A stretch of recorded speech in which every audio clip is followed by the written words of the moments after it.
पिछले 3-4 दिनों में आपने देखा कि देश के मध्य और उत्तरी इलाकों में कई जगहों पर प्री मानसून वर्षा से लोग परेशान हुए हैं और खेती किसानी को बड़ा नुकसान पहुंचा है। और अब अगले 3 दिन 10, 11 और 12 मार्च को पूरे भारत का मौसमी परिदृश्य किस तरह का रहने वाला है, आइए डालते हैं इस पर एक नजर। हवाओं की स्थिति भी इसमें स्पष्ट हो जाएगी और हवाओं की स्थिति बेहद जरूरी है इस समय।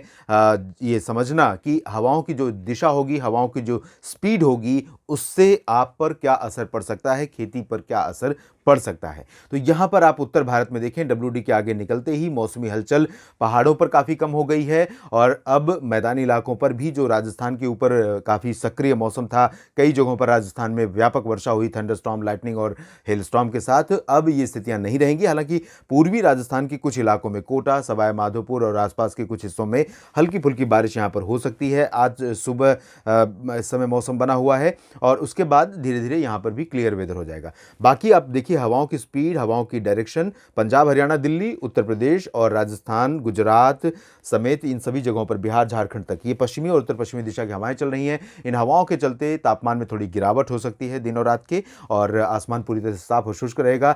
जम्मू कश्मीर, गिलगित बाल्तिस्तान, मुजफ्फराबाद से लेकर उत्तराखंड के बीच में भी कुछ जगहों पर आज हल्की वर्षा हो सकती है। ज्यादा बारिश या स्नोफॉल की संभावना यहां पर नहीं है। महाराष्ट्र में मुंबई, नासिक और पुणे से लेकर नंदुरबार, धुले, जलगांव के बीच में लाइट रेन होने की संभावना है और इसी तरह से संभावना बारिश की कोस्टल कर्नाटक और केरल में है, लक्षद्वीप में है तथा अंडमान व निकोबार द्वीप समूह में है। गोवा में भी आंशिक बादल छा सकते हैं और बूंदाबांदी हो सकती है। बाकी पूर्वोत्तर राज्यों में पूरी तरह से मौसम शुष्क रहेगा। सेंट्रल इंडिया के बाकी हिस्सों में भी आज मौसम पूरी तरह से साफ और शुष्क रहने की संभावना नजर आ रही है। उसके बाद कल की स्थिति देखिए, कल यानी 11 मार्च को भी उत्तर भारत के पहाड़ी इलाकों से लेकर मैदानी हिस्सों में सभी जगहों पर ड्राई वेदर रहेगा। हवाओं की दिशा यहां पर थोड़ा सा ब्रेक हो रही है। राजस्थान तक और मध्य प्रदेश, उत्तर प्रदेश, बिहार, झारखंड, ओडिशा के उत्तरी इलाकों, छत्तीसगढ़ के उत्तरी भागों, उत्तरी मध्य प्रदेश के क्षेत्रों तक ये उत्तरी हवाएं पहुंच रही हैं। इन हवाओं के चलते इन भागों पर भी तापमान थोड़े गिर सकते हैं। एमपी में छतरपुर, सिंगरौली, रीवा, खजुराहो, शहडोल और डिंडोरी, अनूपपुर तक तापमान में गिरावट हो सकती है। अंबिकापुर, बिलासपुर में भी तापमान गिर सकते हैं।